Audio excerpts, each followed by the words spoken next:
Delhi NCR की बात करें तो ओम ब्राह्मण महासभा का काम बोलता है, ओम ब्राह्मण महासभा का नाम बोलता है।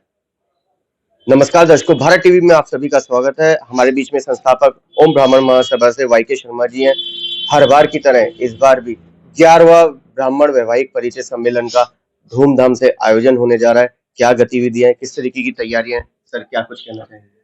सबसे पहले तो सभी भाई बहनों को, बड़ों को, बुजुर्गों को जो त्योहार गए हैं उनकी बहुत बहुत शुभकामनाएं और आने वाले छठ पर्व की बहुत बहुत शुभकामनाएं।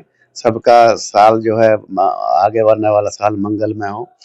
हमारा ये जो है 11वां ब्राह्मण वैवाहिक परिचय सम्मेलन होने जा रहा है जी हमने इसकी पूरी तैयारी कर ली है। साल में हम जो है 3 प्रोग्राम करते हैं। जी जी अभी हमने थोड़े दिन पहले प्रतिभा सम्मान समारोह किया था। उसके बाद परशुराम जयंती मनाते हैं और ये दिसंबर में जाकर के हमारा जो है ये जो है ब्राह्मण वैवाहिक परिचय सम्मेलन हो रहा है। जी हमने इसकी पूरी तैयारी कर ली है। अभी हमने जो है फार्म छपने के लिए दे दिए हैं और फार्म हमने अपना जो प्रिंट करा करके उस पर भी जो है फेसबुक पे, व्हाट्सएप पे डाल दिया, सब भाइयों के पास ही भेज दिया है। अभी अभी 10-15 दिन बाद में एक मीटिंग बुला करके सबको भाइयों को हम जितने भी हमारे संगठन के कार्य में हैं सबको हम मेंबर्स हैं उनको हम जो है 5-5 फार्म दे देंगे जो सभी भाई भर करके लाएंगे। शुरुआत हमारी बहुत अच्छी हो रही है। जैसे हमने फेसबुक पर फार्म डाला तो काफी फार्म हमारे पास जो है रोज के आ रहे हैं। तो इसका मतलब बहुत अच्छी शुरुआत है। दिन फाइनल हो चुका है? कौन सी डेट फाइनल है? हमारा जो 28 दिसंबर को ये ब्राह्मण वैवाहिक परिचय सम्मेलन होगा। वही समुदाय भवन अशोक नगर जो है जगह जहाँ हर साल होता है। सब कुछ वही है, समय भी वही है, सिर्फ दिनांक डेट बदली है हमारी।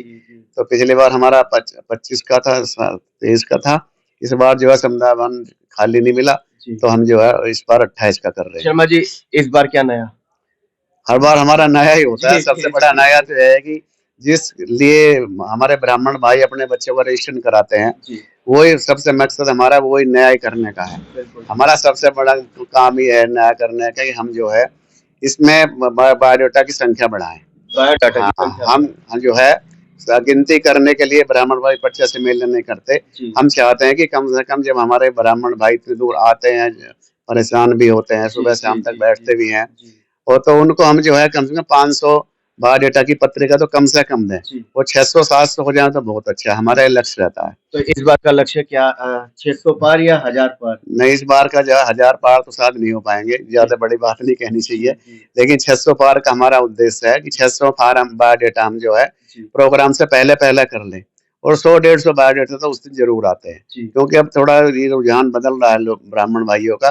वे सोचते हैं कि पहले रजिस्ट्रेशन कराने जाएंगे फिर दोबारा प्रोग्राम में सम्मेलन में जाएंगे, तो वो पहले जो है उस दिन ज्यादा बहुत संख्या में होते हैं। वाई के शर्मा जी, बात करें रजिस्ट्रेशन की तो क्या सिस्टम हमारा है रजिस्ट्रेशन का? रजिस्ट्रेशन ये है कि हम उसका फार्म प्रिंट कराया हुआ है जिस भाई का, और हमने व्हाट्सएप पे हम भेज देते हैं, कोई कहता है तो फेसबुक पे भी डाल दिया है, सबके पास पहुंच गया है। अपना फार्म निकलवा, फार्म भर दो और 251 रुपए हमारे ब्राह्मण समाज के रजिस्ट्रेशन फीस है जो ब्राह्मण समाज की रसीद कटती है, जो कि ना के बराबर। आज के टाइम में 251 रुपए कुछ भी नहीं है, लेकिन काफी खर्चे होते हैं। उन खर्चों को पूरा करने के लिए हमारे जो पत्रिका में ऐड होते हैं और ये रजिस्ट्रेशन के शुल्क जो है ये माध्यम है। शर्मा जी, इसके पीछे मकसद क्या है? क्यों हम हर बार ब्राह्मण वैवाहिक परिचय सम्मेलन कर रहे हैं? क्योंकि आज के टाइम में ये हमारे लिए हमारे समाज के लिए बहुत बड़े, सभी समाज के लिए है, लेकिन हम तो अपने समाज के बारे में ज्यादा जानते हैं कि बच्चों की शादियां नहीं हो रही हैं, चाहे लड़का हो या लड़कियां हो। उम्र बहुत ज्यादा होती जा रही है, कोई मध्यस्थता नहीं करना चाहता। पहले जो है बिचौलिया बनते थे, बिचौलिया एक दूसरे को बताते थे, रिश्तेदार बताते थे, जान पहचान वाले बताते थे कि भाई उसका लड़का है, तुम्हारी लड़की जवान हो रही है, उसको देख लो कर लो, लेकिन अब जो है सब किनारा करने लगे इन बातों से। शर्मा जी, उम्र नहीं बताता, उम्र बढ़ने के पीछे कारण क्या आप देख रहे हैं? कारण यही है कुछ आज इच्छाएं लोगों की बच्चों की भी बढ़ रही हैं और माँ बाप की इच्छा बढ़ रही है। ये सबसे बड़ा कारण यही है। सबकी इच्छा तो कब आवश्यकता तो पूरी हो जाती है और आवश्यकता तो पूरी करनी चाहिए, लेकिन लोग इच्छा के पीछे पड़े रहते हैं कि इच्छा हमारी पूरी होनी चाहिए, वो बड़ा मुश्किल हो जाती है और इसलिए बच्चों की शादी में जो है देरी हो रही है। एज बढ़ने के पीछे एजुकेशन है या पैकेज है? पैकेज भी है और एजुकेशन भी है, क्योंकि आजकल सब बच्चे बहुत मेहनत से पढ़ रहे हैं, बहुत जी। अच्छे अच्छे नंबर भी ला रहे हैं और जी। अच्छी डिग्री प्राप्त कर रहे हैं। हम्म, और एक पैकेज भी है, क्योंकि कोई भी लड़की ये चाहती है कि अगर मेरा 50,000 महीने का 6 लाख का पैकेज है, पैकेज है। तो मुझे कम से कम 10 लाख वाला लड़का मिले। जी। 10 लाख वाले लड़के बहुत कम होते हैं, होते तो सबको नहीं मिल पाते, पैकेज वाले तो बहुत बहुत हैं। बिल्कुल। 10-10 लाख 12-12 लाख वाले पैकेज भी हैं, उससे ज्यादा भी हैं, जी। लेकिन सबको तो नहीं मिलता, जो जिसके नसीब में होता है मिलता तो वही है। बिल्कुल ठीक बात। तो इसलिए मेरा सभी ब्राह्मण भाइयों को है कि अपनी इच्छाएं पूरी ना करें, आवश्यकताएं पूरी की। हमारी लड़की सुखी रहे, कोई पैसे से किसी लड़की सुखी तो रह नहीं सकती। बिल्कुल ठीक बात। हाँ, तो इसलिए अपना बच्चों की शादी समय से करें, यही मेरी सभी से प्रार्थना है। अब अभी तक हमारे पास बायोडाटा कितने आ चुके हैं लगभग? हमारे पास करीब 60 बायोडाटा आ चुके। 60 बायोडाटा, बायोडाटा। हाँ हाँ। जी।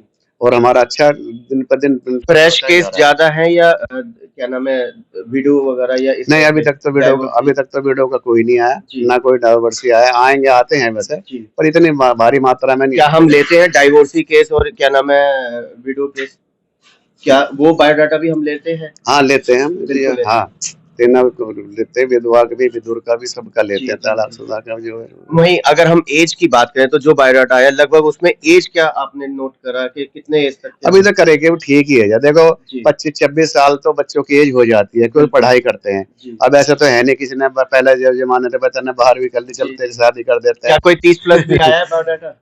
हाँ, 1-2 आया। आए हैं। हाँ, बाकी अभी तक तो ठीक एज वालों के बायोडाटा आ रहे हैं, जी। और अच्छे अच्छे पोस्टों के भी, पैकेज वालों के भी अच्छे, मतलब क्वालिफिकेशन में के हिसाब से भी और पैकेज से सैलरी के हिसाब से भी अच्छे बायोडाटा आ रहे हैं। गवर्नमेंट जॉब वाले ज्यादा हैं या प्राइवेट सेक्टर?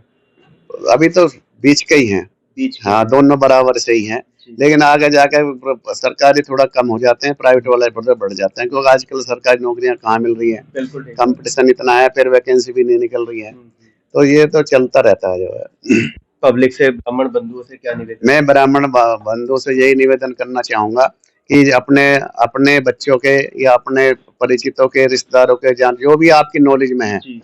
अगर आपको नहीं भी, आप हमारी समाज के भी नहीं है, तो हमारे जो ब्राह्मण समाज है उसके लोगों को, जिनके बच्चे शादीशुदा हो गए हैं, जी। उनको ये बताएं कि भाई एक परिचय सम्मेलन, ओम ब्राह्मण समाज का परिचय सम्मेलन होने जा रहा है, उसमें आप रजिस्ट्रेशन कराएं। उसमें बहुत अच्छे अच्छे लड़कों के बायोडाटा आपको लड़के के बायोडाटा आपको मिल जाएंगे। आपको किसी मध्यस्थता ढूंढने की जरूरत नहीं है, कुछ नहीं है। आपको एक पत्रिका मिल जाएगी, उसमें किसी की भी जरूरत नहीं पड़ती है, सब बायोडाटा होता है, सब फोन नंबर लिखा होता है। उनको संपर्क करो, परीक्षा सम्मेलन में जो हमारा, उसमें काफी रिश्ते पक्के हो जाते हैं। अगर वहाँ नहीं भी होते तो उसके बाद शाम को हम पत्रिका दे देते हैं, और उसमें जो है वो सब कुछ बायोडाटा था, फोन पर संपर्क करके अपना कर सकते हैं। शर्मा जी, चलते चलते आखिरी सवाल, ये जो 60 बायोडाटा आए हैं, दिल्ली के हैं या बाहर के भी? दिल्ली के भी, गाजियाबाद के, थोड़ा एनसीआर के भी। दिल्ली एनसीआर। हाँ, दिल्ली एनसीआर के हैं। और हमारे पास जो वायव्य होता है, उसको हम जब हमारा परिचय सम्मेलन होता है, उसके बाद हम सबको बता देते हैं। अब हमारा जो प्रतिभा सम्मान समारोह हुआ था, उसमें हमारा जो है करीब 35,995 रुपए हमारे पास बचा हुआ है। इसमें से हमने जो है 28,000 कुछ का समुदाय वन बुक, 18,000 रुपए समुदाय वन बुक होता है, 10,000 रुपए सिक्योरिटी जमा होती है। तो ये हमारे पास बचा हुआ है। हम अपने आय व्यय की पूरी कैश बुक लेजर लिखते हैं, ये सबके सामने है। बिल्कुल, ये ईमानदारी वाली बात है कि पूरा लेजर लिखा हुआ है कि कितना आया, कितना खर्च हुआ, कितना बचा। कोई भी आ सकता है, 10 साल का हमारा लेजर कैश बुक चेक कर सकता है। हम बिल्कुल अपना आय व्यय में पारदर्शिता बरतते हैं। इस बार का बजट कितना जाने वाला है? बजट का कुछ पता नहीं लगता, लेकिन हमारा तो 2.5 का 3 का बजट रहता है। इतना हमारे पास आ भी जाता है, और 50-60 हजार रुपए हर साल बच भी जाते हैं, जिसमें हमारे जो है बाकी 2 प्रोग्राम हो जाते हैं।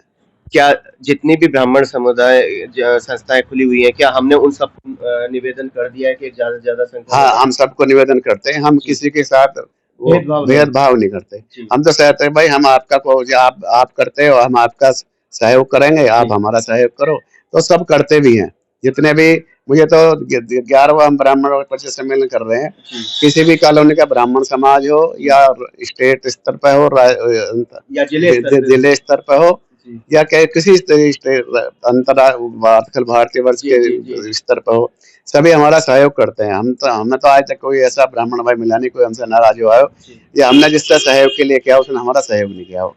ये मेरे इस कार्य समाज को कार्य करने की सबसे बड़ी मुझे उपलब्ध कृपा है मेरे ऊपर। तो ये थे हमारे बीच में संस्थापक वाई के शर्मा जी, जिन्होंने लेखा जोखा बता दिया जो कि और संस्थाएं नहीं बता पाती, खुल करके बताया भी और दिखाया भी। आगामी दिसंबर के अंदर 11वां वैवाहिक परिचय सम्मेलन होने जा रहा है। सभी विप्र बंधुओं से निवेदन करते हैं कि भारी से भारी संख्या में इस काम को, इस पुनीत कार्य में अपनी आहुति दें। और कैमरामैन पवन शर्मा के साथ राहुल शर्मा, भारत टीवी। सभी ब्राह्मण भाइयों को, सभी को जो सुनना, सभी को मेरा नमस्कार, जोड़ करके नमस्कार।